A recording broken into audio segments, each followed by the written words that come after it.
Hey guys, it's me, Zeep. Since this Democratic primary thing seems to be already settled, I might as well start making predictions for the general election between Donald Trump and Joe Biden. Keep in mind, I'm no expert on political science, but rather more of an analytical historian of sorts when it comes to presidential elections in United States history. With 7 months until the big day, it's important to note that anything can happen that can shake up the race from now until November. I'll try and make these prediction videos a monthly topic of discussion between you guys. And one thing's for certain, my predictions will change as we grow closer and closer towards November.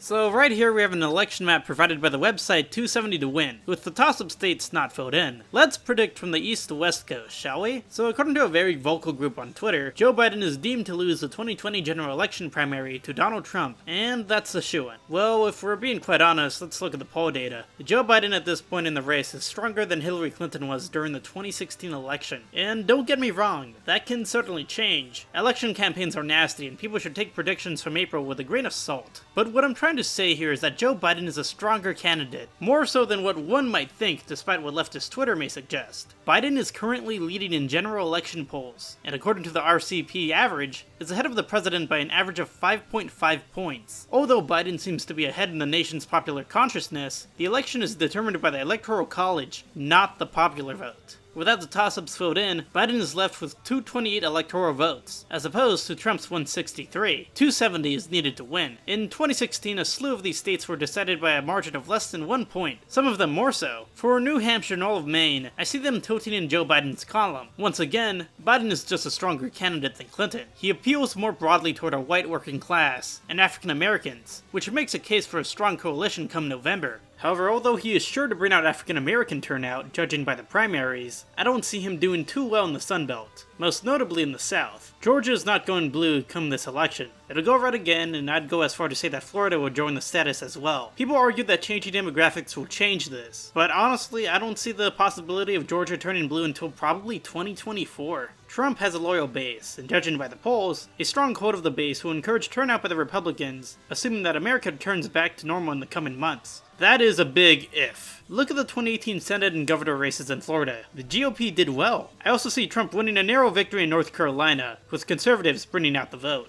However, when it comes to the Rust Belt, it may prove to be more difficult to decide who will win. Ohio hasn't been polled in over a month. Joe Biden was leading here by 4 points, but my instincts tell me that Republicans and independents will end up going with the GOP. Due to Trump's strong performance in 2016 in Ohio, it is in my opinion that I see a Trump victory here come this fall, along with the state of Iowa. While we're at it, I don't see Joe Biden picking up the single electoral college vote in Nebraska, as Trump tightens his grip on the lower Midwest of the United States, bringing his lead to 248. However, Joe's appeal to the working class may prove to be the end to Trump, as I see him flipping back both Pennsylvania and Michigan, by narrow margins once the race begins to tighten. So now we have an election that hinges on Joe Biden winning one more state to win the election, and these are probably the toughest calls I've had to make. With enough campaigning between these two states, I can see Joe Biden narrowly winning the state of Arizona. I mean hell, out of the 13 Arizona polls in the last 13 months, Trump has only led in one of them. During what might be a possible recession, he's going to be narrowing between Wisconsin and Arizona a lot. But at the end of the day, I just don't see him winning in Arizona. Even in the Senate race for the state, the Democrat is leading. Donald Trump will become the first Republican since Bob Dole in 1996 to lose the state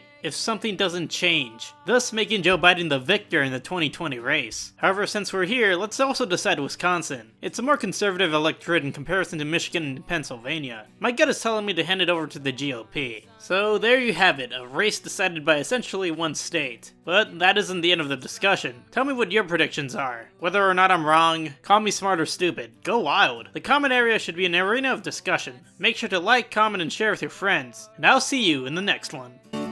Catching signals that sound in the dark. Catching signals that sound in the dark. We will take off our clothes and they'll be placing fingers through the notches in your spine.